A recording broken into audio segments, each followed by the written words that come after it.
wabarakatuh. Yang saya hormati dan saya muliakan dan saya banggakan dosen penguji UKIN atau uji kinerja kami.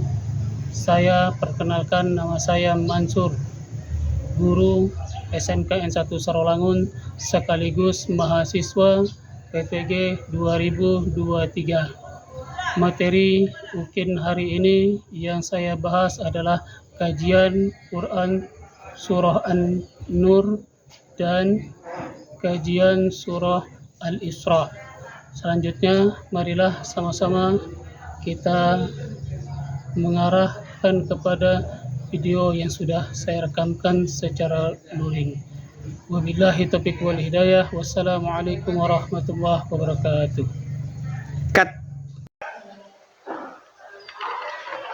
Assalamualaikum warahmatullahi taala wabarakatuh.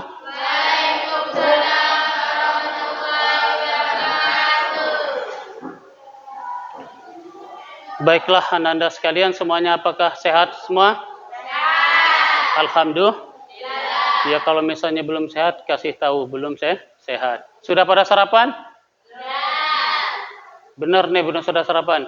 Kalau belum sarapan, kasih sarapan. Kalau belum, nanti kita persiapkan sarapannya setelah jam pelajaran.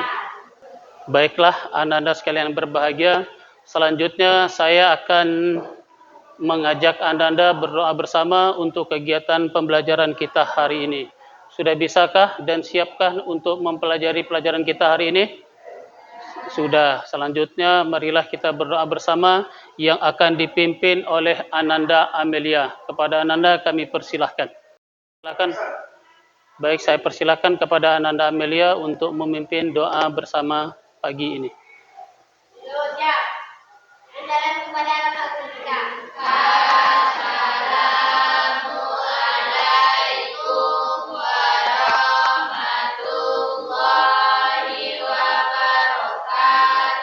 Waalaikumsalam warahmatullahi taala wabarakatuh.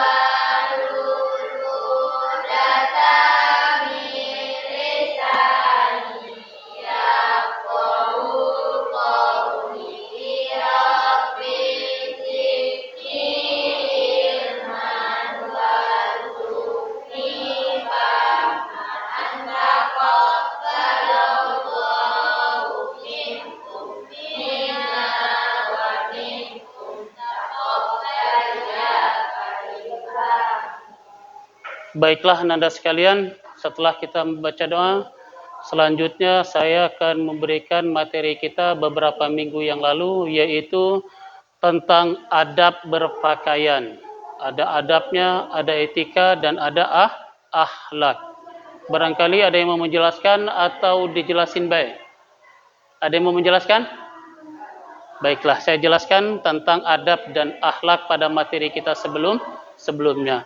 Kalau adab itu kita dapati, kita pahami dari perilaku kita kesehari-harian. Kemudian kalau akhlak itu didapati dengan cara melalui ibadah. Maka di Al-Quran itu, wa innaka la'ala khuluqin adzim. Ya Muhammad, engkau itu adalah makhluk yang paling tinggi dengan segala akhlak yang dimiliki. Itu ayat Al-Quran yang menjelaskan tentang keutamaan akhlak. Bisa dipahami itu tentang materi kita yang lalu? Bisa. Selanjutnya saya akan memberikan materi kita pada pembahasan kita hari ini, yaitu tentang kajian Quran Surah Al-Isra dan Quran Surah An-Nur. Penjelasan materinya itu yaitu tentang larangan pergaulan bebas dan zina. Larangan pergaulan bebas dan zina. Jadi setelah kita memahami akhlak, memahami adab, cara berpakaian dan seterusnya, ada baiknya kita selanjutnya itu mengkaji tentang larangan pergaulan bebas dan zina. Okelah anak-anakku sekalian yang berbahagia, sebelum kita melanjutkan pada materi kita tentang kajian Quran Surah An-Nur dan Al-Isra tadi, sebaiknya saya mengabsen kehadiran Anda sekalian. Yang nanti saya panggil silahkan angkat tangannya dan mengatakan hadir. Emilda, Amelia Safitri, Hafizah, Helmaria, Marwiyah, Nova Novriyawati, Seril, Siti Andriani, Wika Saputri, dan Zubila. Nah, setelah pembacaan absen ini, saya akan menjelaskan tentang pembacaan ayat. Baiklah, anda sekalian berbahagia. Selanjutnya, saya akan menyuruh dari salah satu kalian, bahkan sampai bertiga kalau perlu, untuk membacakan tentang kajian yang kita pelajari hari ini.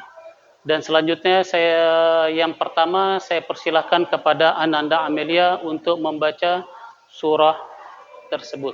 Kepada Ananda, kami persilahkan. Silahkan dibaca.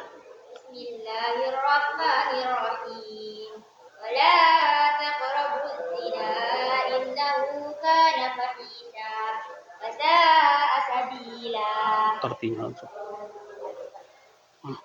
Itu artinya. Artinya, janganlah kamu mendekati zina. Sesungguhnya zina itu adalah perbuatan keji dan jalan terburuk. Dan selanjutnya saya akan menyuruh lagi kepada Ananda Hafizo untuk membacakan ayatnya. Silakan Ananda untuk mengulang bacaan yang dibacakan oleh Amelia tadi. Bismillahirrahmanirrahim. Wala taqrabuz zina innahu kana fahishatan wa sa'a sabila. Artinya, janganlah kamu mendekati zina. Sesungguhnya zina itu adalah perbuatan keji dan jalan terburuk. Baiklah, Ananda sekalian, itulah penjelasan ayat dari Quran Surah Al-Isra. Selanjutnya, saya akan menjelaskan tentang tajwidnya. Tentang tajwidnya, di situ ada kalimat az-zina. Kita selama ini mempelajari tentang tajwid itu ada idgham bi gunnah, ada idgham bila, ada izhar, ada iklab, dan seterusnya. Barangkali adakah yang bisa menjelaskan tentang alif lam syamsiah dan alif lam qamariyah? Zubila, Hafizo, Amelia, Emelda, dan lainnya, ada yang mau menjelaskan? Kalau tidak ada yang menjelaskan, saya sendirilah yang menjelaskannya. Kalau di dalam alif lam syamsiah itu dibaca itu pada huruf sesudahnya. Contoh kalimat wadduha. Alif lamnya itu tidak masuk pada kalimat sebelumnya. Dibaca dengan langsung wadduha. Alif lamnya tidak terbaca. Sama dengan kalimat az-zina. Wala taqrabuz zina. Alif lam pada kalimat az-zina itu tidak terbaca. Itulah disebut dengan alif lam syamsiah. Bisa dipahami? Ada yang mau ditanyakan? Yakin? Baiklah, Anda yang berbahagia, selanjutnya saya akan mengajak Anda menganalisis tentang pelajaran kita hari ini melalui video. Nanti dari video ini bisa Anda menyimpulkan apa dari pendapat para ahli tentang ustadznya, tentang kajian kita. Silakan untuk kajian.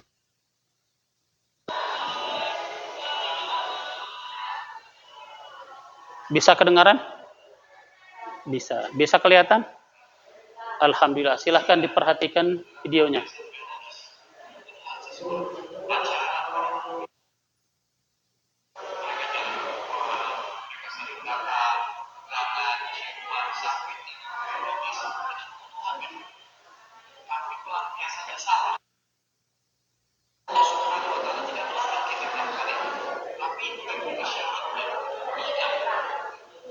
Saya sering bahasakan perbedaan dalam mengajar pelajar saya.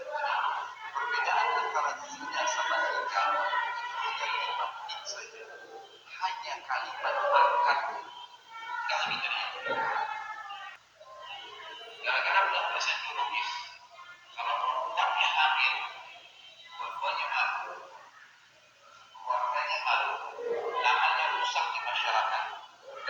paling penting adalah anak yang lahir tidak jelas statusnya dalam semua 4 mazhab kita, Hanafiyah, Malikiyah, Syafi'iyah, dan juga Hanafilah. Semuanya sepakat mengatakan anak hasil zina tidak ada penisbatan nama kepada pemilik sperma.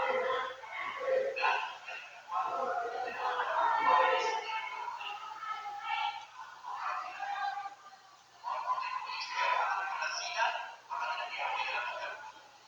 anak tersebut tidak boleh nisbat kepada dia, tidak ada waris. Nikahnya kalimat ini saja, Bapak Ibu sekalian, walaupun hukum sah, artinya nyahnya ini itu kembali ketika masa itu pelengkap saja. Dan kalimat ini kurang dari 5 menit terjadi. Dua-duanya senang. Dan di antara mereka, kalau perempuan boleh ayahnya menjadi wali, semuanya jelas.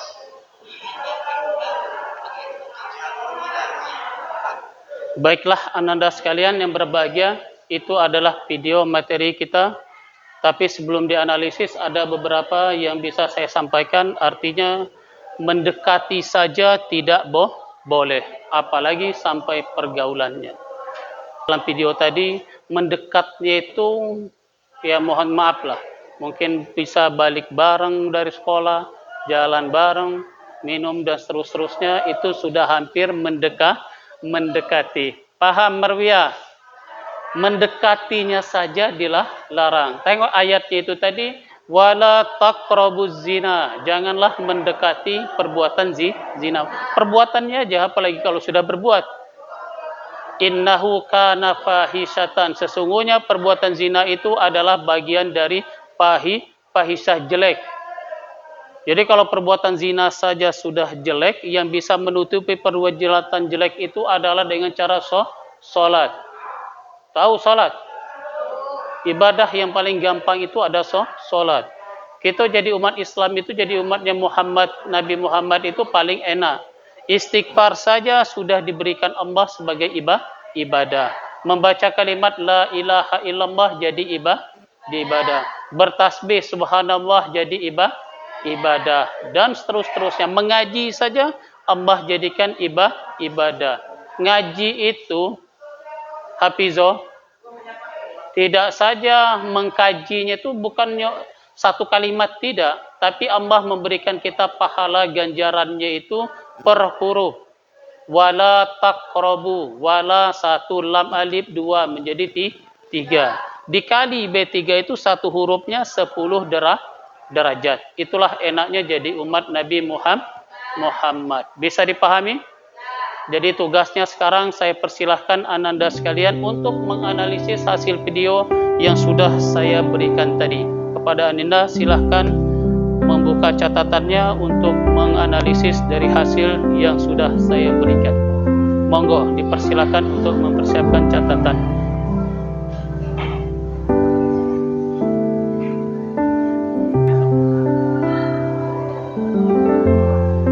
Oke, sudah siap?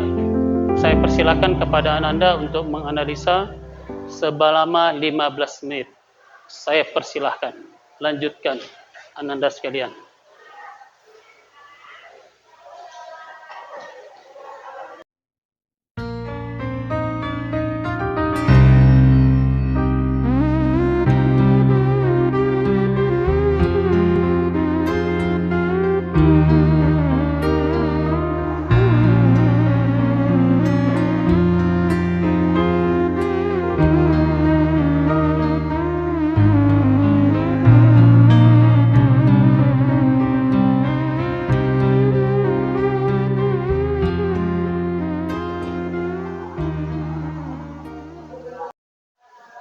Ya, mari silakan Ananda sambil disimpulkan, dianalisis berdasarkan kajian yang sudah Ananda lihat melalui video tadi.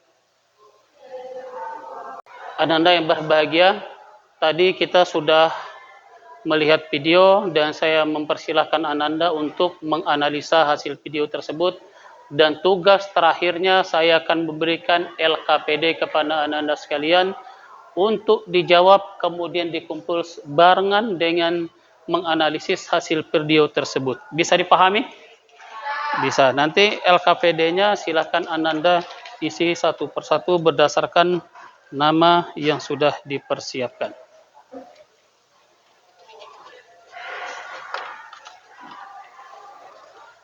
Tubilah, jangan tidur.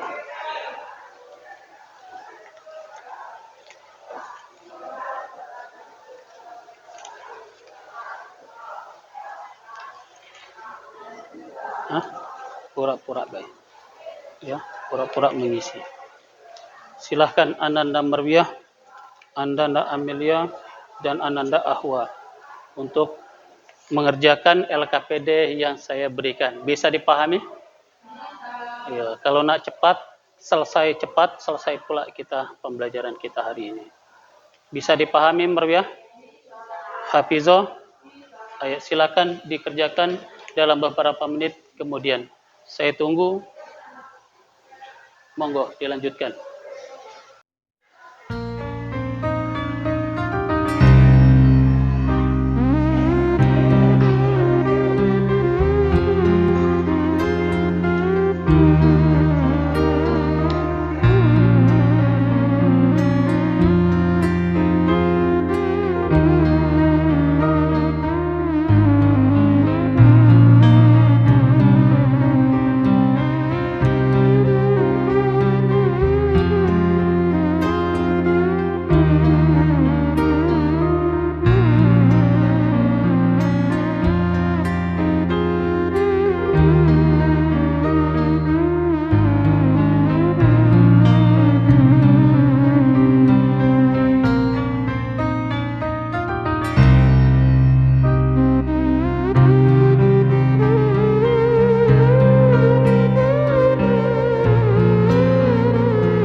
Saya ambil satu persatu di tempat duduknya masing-masing dan akan saya koreksi. Sambil menunggu koreksi, sebelum saya koreksi, apakah ada yang mau dipertanyakan?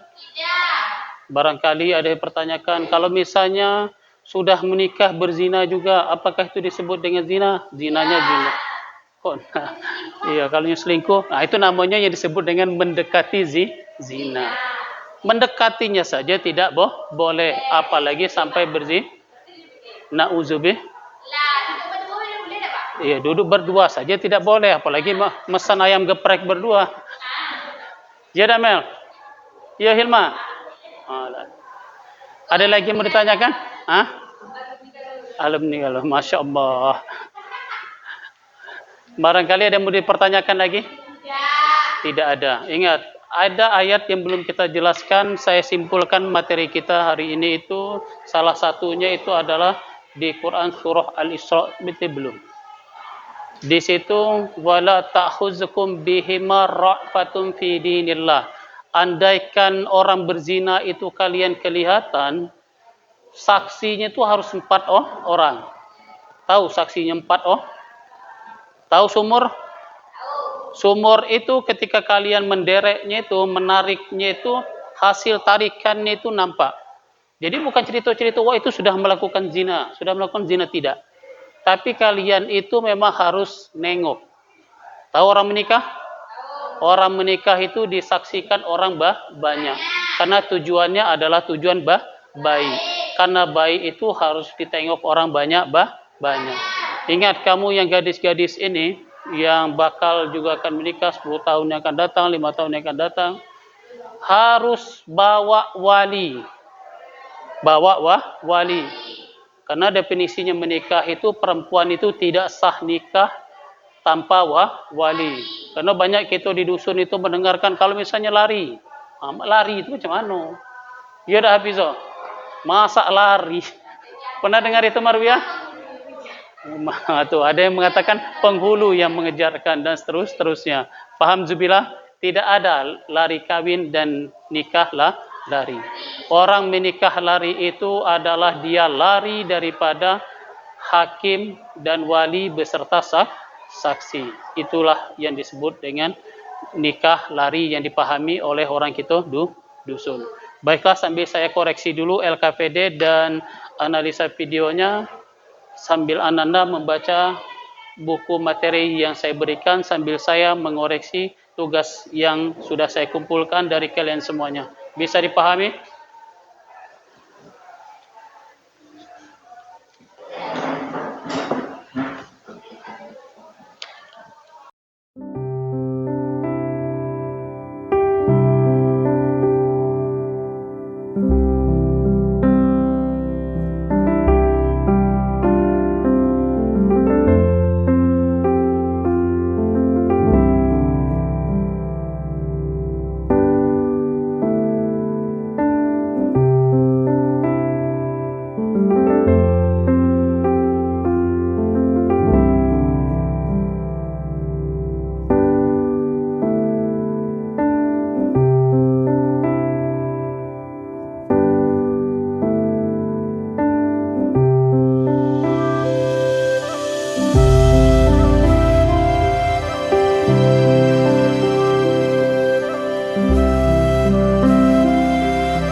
Dan menganalisis video yang sudah saya tayangkan. Sebelum saya tutup materi kita hari ini, ada beberapa tentang pemahaman zina itu yang sudah dikaji berdasarkan hukum pidana. Kalau di hukum pidananya, apabila kalian na'udzubillah, apabila ada orang yang melakukan perbuatan zina itu, dalam pasal 284 KUHP, perbuatan zina dapat diancam dengan hukuman 9 bulan penjara. Na'udzubillah. Jangan dikira enak negara ya. Jangan dikira enak. Tapi ingat, sudah ada namanya penjara anak. Jadi kriminal itu sudah tidak dilakukan oleh dewasa saja, anak-anak juga bisa. Itulah dia. Kemudian saya akan tegaskan juga lagi tadi itu, ada beberapa zina, pelaku perbuatan zina itu ada yang muhsan dan ada yang ghairu muhsan. Kalau yang zina muhsan itu adalah laki-laki dan perempuan yang sudah menikah. dia melakukan perbuatan zina, itu disebut dengan namanya zina muhsan. Kalau yang ghairu muhsan, yang dilakukan oleh perempuan dan laki-laki yang belum menikah, macam kamu naudzubillah, tapi sudah melakukan perbuatan-perbuatan itu. Ingat, perbuatan zina itu dekatnya saja dilarang, apalagi sampai ke terlaksana. Dosa besar itu yang paling bahaya, itu yang tidak bisa diampuni oleh Allah, salah satunya adalah syirik. Ingat, perbuatan zina itu adalah bagian dari dosa besar, paling payah untuk dilakukan. Maaf saja, bahkan hadis Nabi itu menjelaskan apabila ada yang melakukan zina itu sama saja dia sudah menabung. Tabungan itu kamu selesai, tidak terjadi di anak-anak kamu, terjadinya pada cucu-cucu kan. Na'udzubillah. Paham ya? Kalau di Al-Quran itu walaupun fi burujin musyayyadah, andaikan hilang pun di depan lubang-lubang yang kecil pun sembunyi, tetap akan ditegakkan oleh Allah. Tapi ada yang mengatakan itu namanya hukum karma. Na'udzubillah.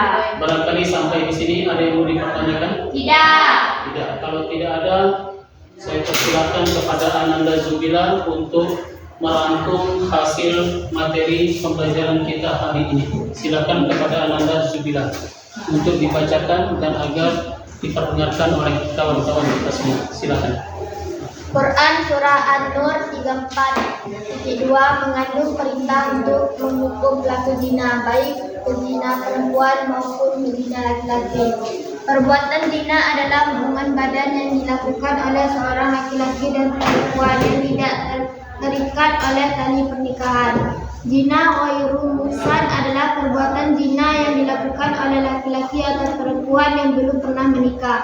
Zina muhsan adalah pelaku zina yang dilakukan oleh seorang laki-laki atau perempuan yang masih atau pernah terikat pernikahan dengan orang lain, atau perbuatan zina yang dilakukan oleh seorang janda dan seorang budak. Baiklah, Ananda sekalian, selanjutnya saya persilakan kepada Ananda Nova untuk menambahkan hasil rangkuman pelajaran kita hari ini. Silakan kepada Ananda Nova. Perumpamaan orang yang mendekati perbuatan zina itu serupa dengan orang yang berdiri di pinggir jurang. Dia akan mudah terjerumus dalam jurang perzinaan jika tidak segera dijauhi. Ancaman hukuman tidak berlaku. Perbuatan zina ghairu muhsan adalah 100 kali darah ataupun cambuk dengan diasingkan atau diusir dari wilayah tempat tinggalnya. Ancaman hukuman untuk pelaku perbuatan zina muhsan adalah dihukum rajab, dilempari batu hingga meninggal dunia. Hukuman kisas untuk pelaku zina tersebut berlaku bagi wilayah atau negara yang memperlakukan syariat Islam sebagai hukum positif yang dianutnya. Alhamdulillah, Anda sekalian, itulah tadi beberapa rangkuman pelajaran kita hari ini. Sebelum pelajaran ini saya tutup, barangkali ada yang dipertanyakan, masih ada yang belum paham? Tidak. Yakin paham? Yakin. Tidak ada yang ditanyakan? Tidak. Baiklah, Anda sekalian, karena kita sudah di akhir pertengahan semester, selanjutnya kita akan melaksanakan ujian pertengahan semester. Artinya rajin-rajinlah membaca dan rajin-rajin untuk mengulang semua pelajaran. Tambahan saya adalah ilmu yang bermanfaat itu kalau dipraktekkan. Tahu sholat tapi tidak praktek sholat, berarti ilmunya tidak bermanfaat. Ingat, pahala sholat itu sama dengan orang yang menjauhi perbuatan zina. Pernah dengar kalimat itu? Inna sholata tanha 'anil fahsya'i wal munkar. Sesungguhnya sholat itu dapat mencegahkan perbuatan yang fahisah dan munkar.